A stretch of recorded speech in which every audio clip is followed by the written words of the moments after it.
Hi, welcome to Memory Chips Podcast. I am Ann Wyszynski, and I have a collection of potato chip bags from around the world.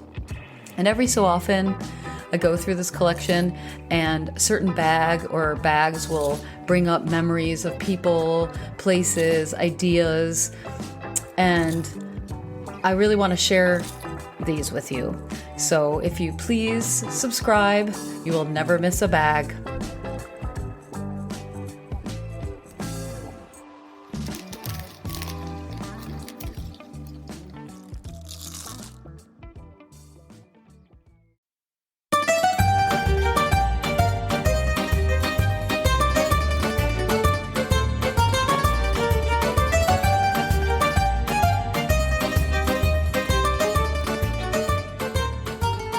Anything about Italy always has to start off with some cheesy Italian mandolin or accordion riffs.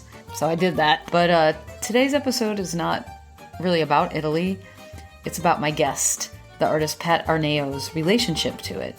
And actually, it's similar to many other Americans' relationships to Italy as well. I spoke to Pat while she was working as an artist in residence at our new program, Wild and Wonderful Rural Residencies. Potato chips and Aperol?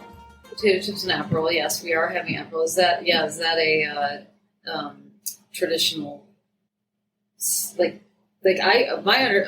somebody said, like, what countries are potato chips big, I wouldn't say Italy, but you were telling me that. Yeah, at Happy Hour, everybody has an Aperol Spritz, and they bring you out a bowl of potato chips.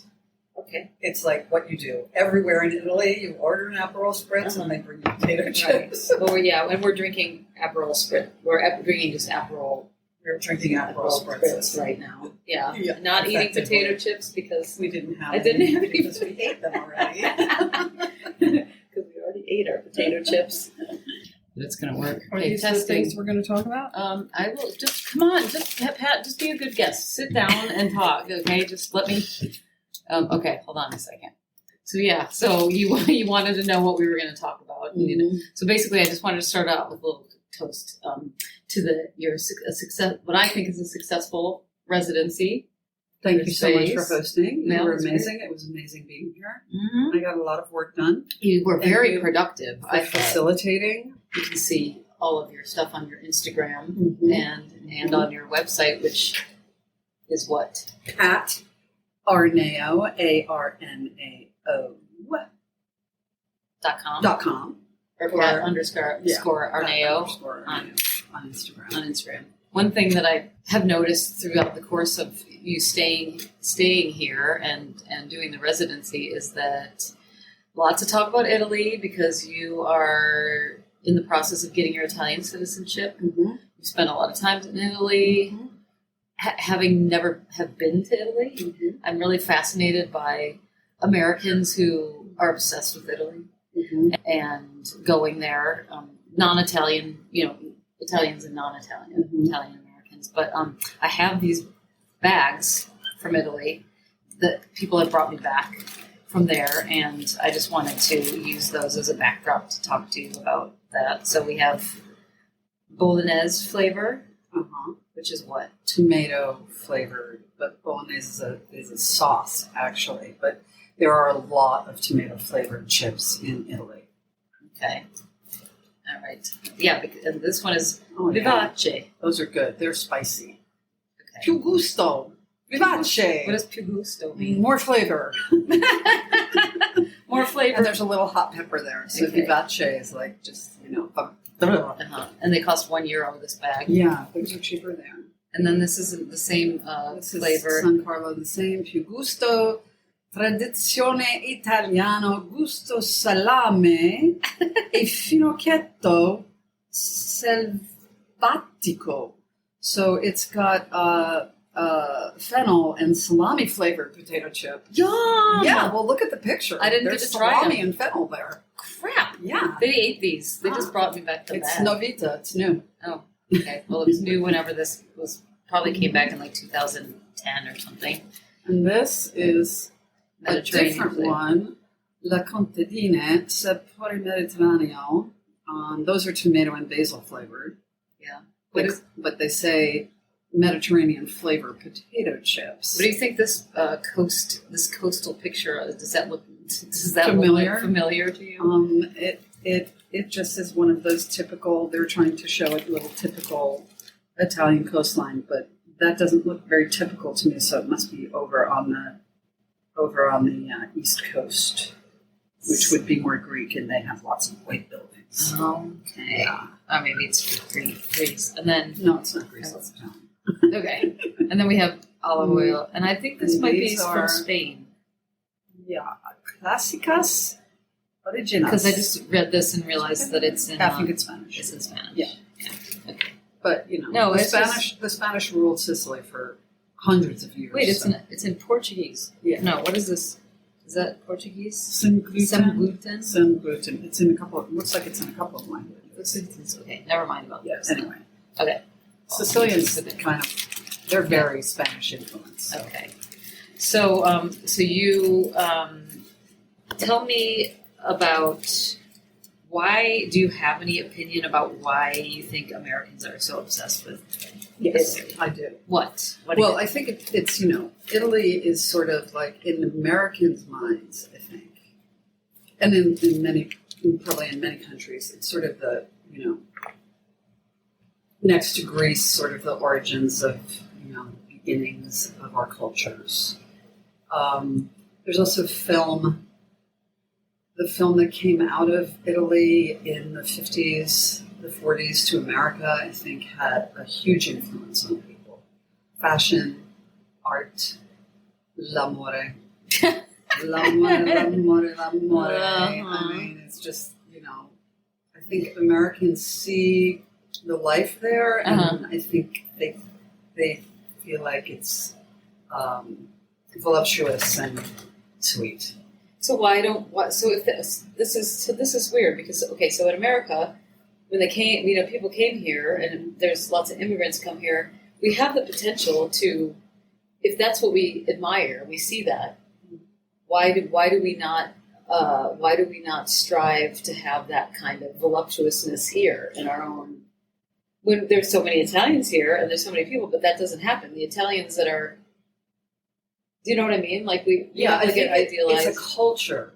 Yeah. I mean, it's a cultural thing. It's not like you can't make that happen amongst people. It has to be like an overriding culture, I think. And we don't. I feel like American culture is more Protestant. Yeah. A little bit more skews towards the Germanic kind of. We're talking about mainstream culture. Yeah. White, mainstream. Yeah. I mean, there are a lot of Italians here, but they're in the cities where they migrated to, I think.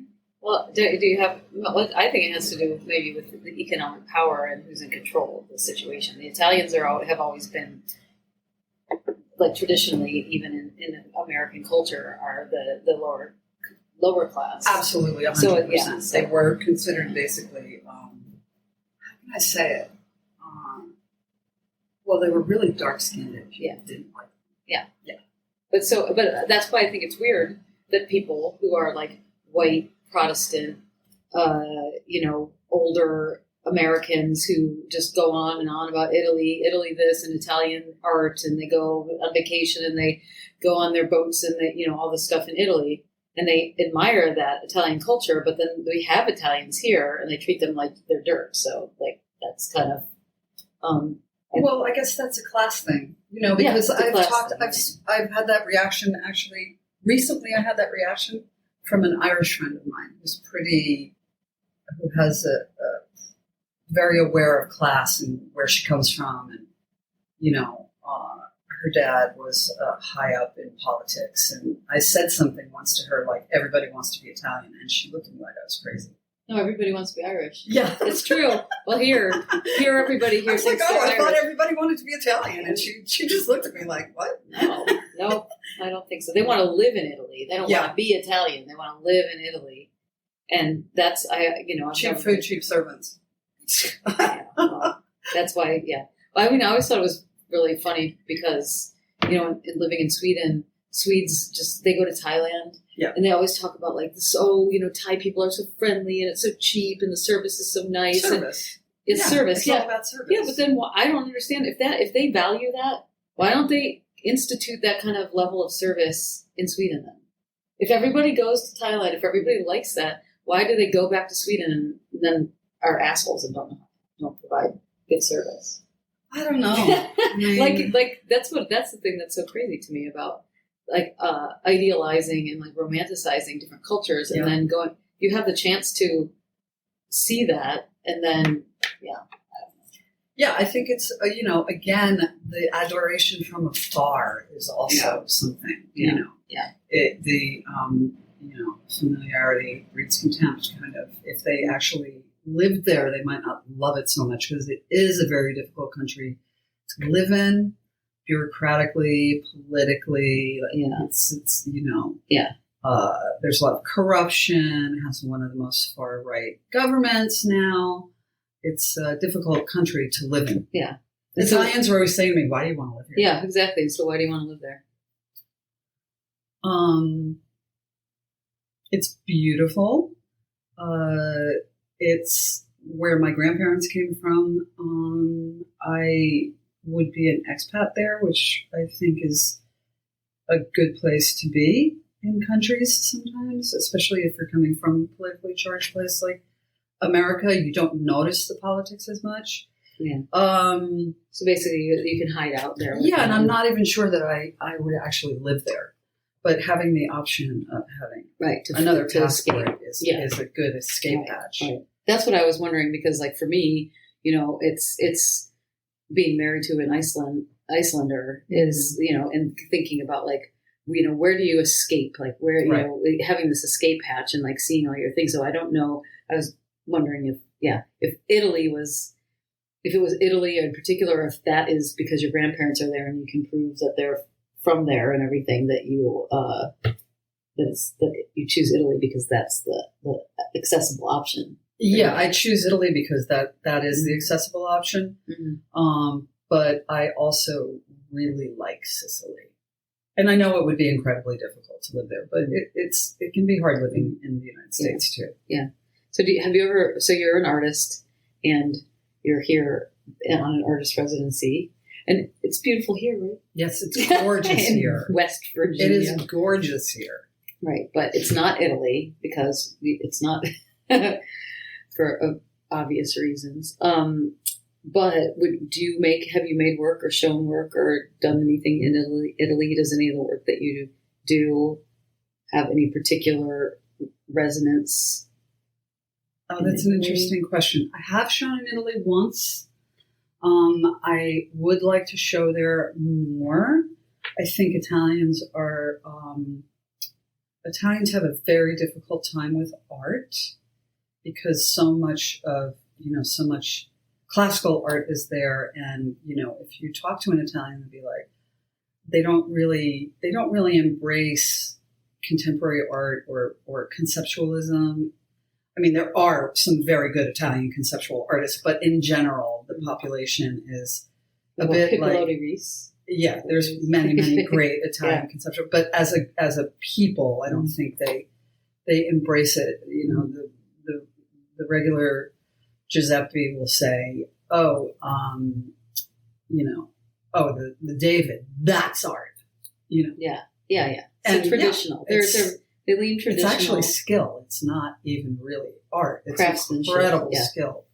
Yeah. So, but I would like to show there, and my work does slant more towards conceptual stuff. But what about like the Venice Biennale? That's all mostly conceptual. That's like art world art. Yeah. And that's conceptual. Sure. And that's like the big Biennale that everybody is. I have never tried to exhibit there. I don't even know how to do that. I think you have to be picked, don't you? I think you have to pay. I think you, I don't know. Hey, Árni. For the general pavilion, the American pavilions are always beautiful.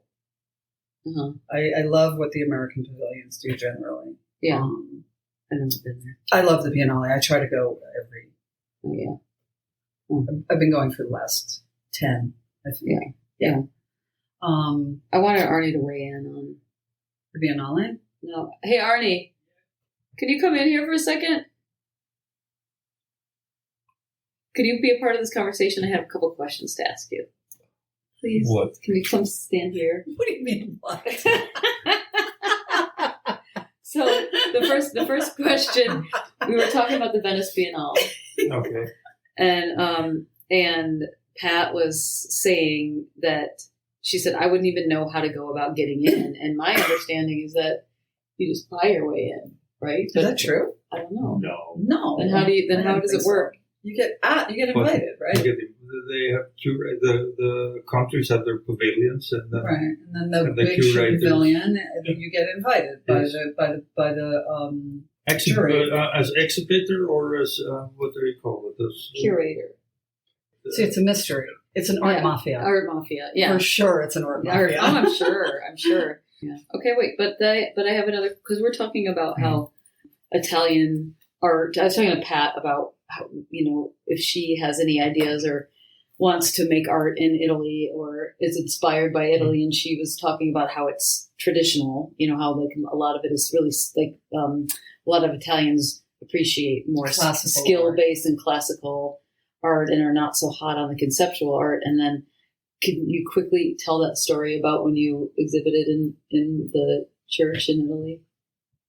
Right, yeah. What it did was you a do? site-specific show with, I don't remember, 10 or 15 artists. So everybody had a different location, and then we got what I understood was a church, or by a church, but behind the church in some kind of a passage. And I thought it looked like a cave, and then the information what I read is that the prostitutes were hanging out there. And so me and my friend Christian Rimo, we got together. We kind of made the 10 Commandments in our way. In photographs. In photographs, yes. Yeah. It was kind of situations. Yeah. Okay, well, you posed photographs Yes. that were portraying the 10 Commandments with you and your collaborator, Christian. Yeah. And your 10 Commandments were a little bit different. And I don't know specifically what they were, but some of the photos were you having sex with a watermelon. You want that? Okay. you bending, or simulating sex with a watermelon. Weren't we talking about that with the pumpkin in the car the other day? I don't know. Yeah, simulating sex with a watermelon. It's only fruit that I kind of that you're into.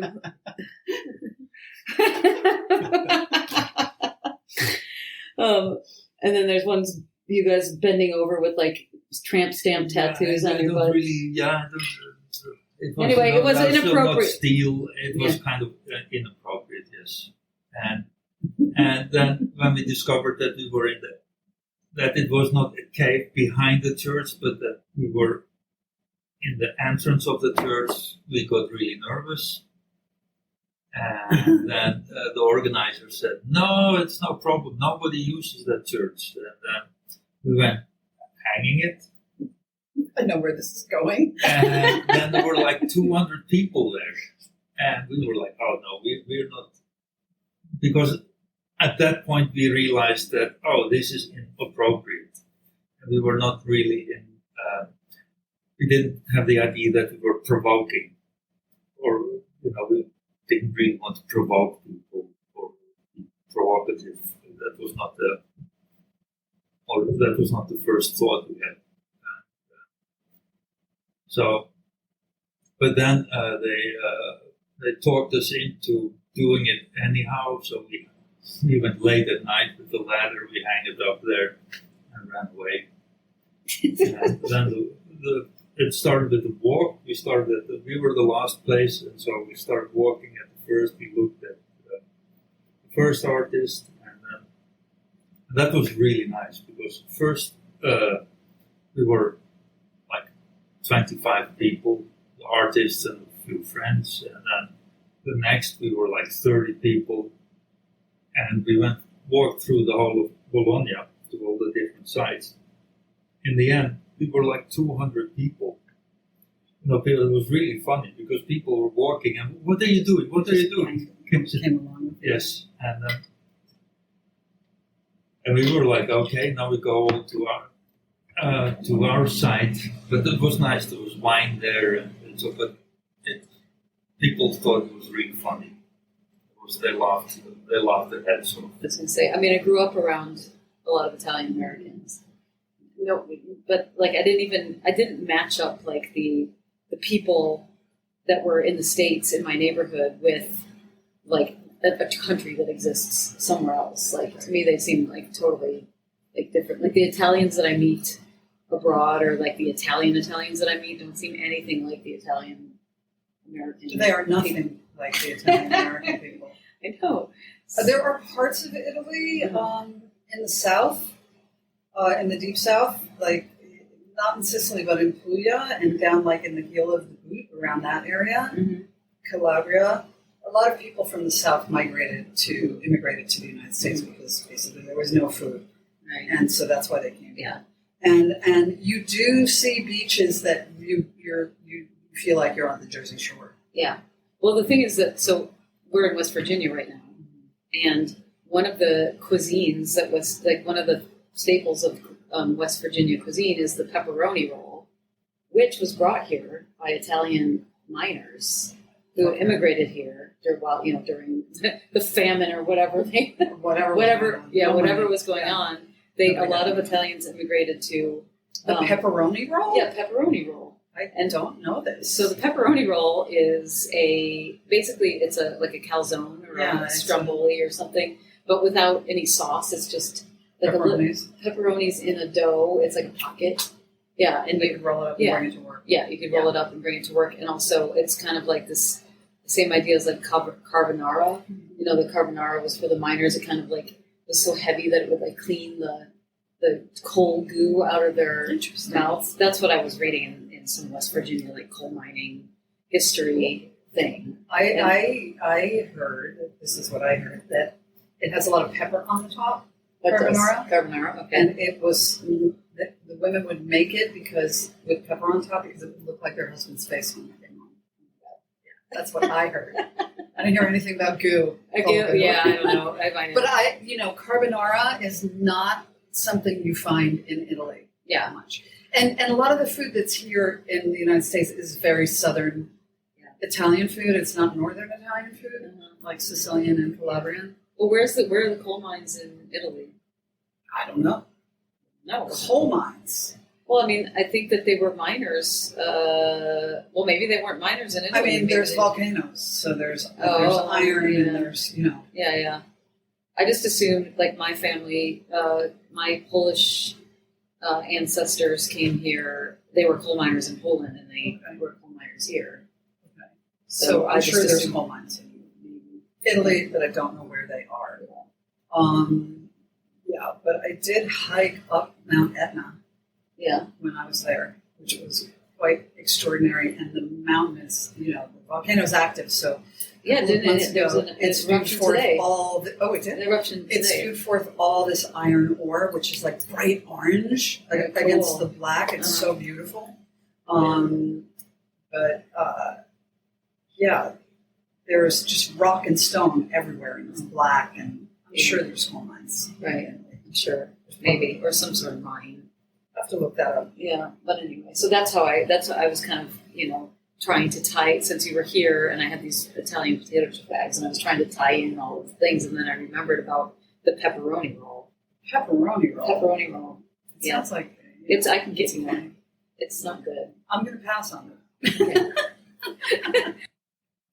The migrations of people around the globe, and especially Italians to the United States, is really interesting to me. Yeah. And my grandfather and my grandmother's great-grandmother's migration to New York City is something that sort of ties into the thematic underpinnings of my research into the work that I'm doing. Like the project that I just did here at this residency was called Drifters, and it was about that. I was focusing more on plants and how plants are drifters and migrators, but it's all part of the same thematic scope.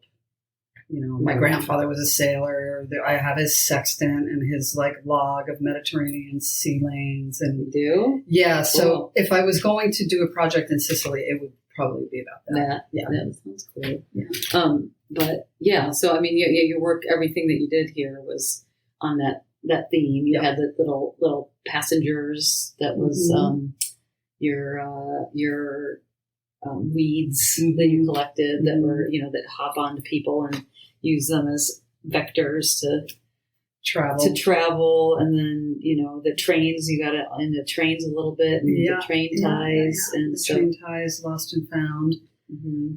and the installations out by the quarry, which are all basically titled, shortcut, decampment, escape, things like that. Mm-hmm. So so it's all fits into that framework. You have migration on the brain. I have migration on the brain. I do. And it all started in Italy. Mm-hmm.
Thanks for listening, and if you have any questions or comments about what you heard today, please post them to the review section of your podcast player. So if you use Apple Podcasts, you click on the show thumbnail and scroll down to leave a review. And then whatever happens after that is up to you, but hopefully it's nice. You can also leave posts on Instagram at @MemoryChipsPodcast.